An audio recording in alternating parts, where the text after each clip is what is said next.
وقتی حجاب نبود به شما بگم کم کم زنا دنبال مردا باید راه بیفتن.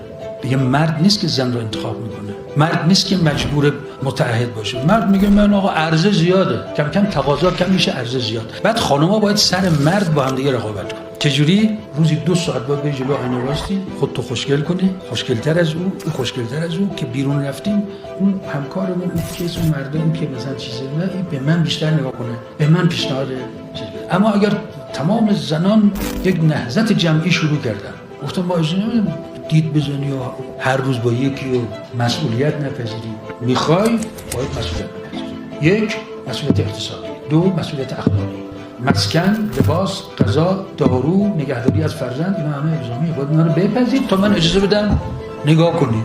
اینه دیگه. اینایی که میگن حجاب اجباری، اینا من فکر می‌کنم اغلبشون پشت صحنه مردن. بعضی زنا رو میفرستن جلو ساده.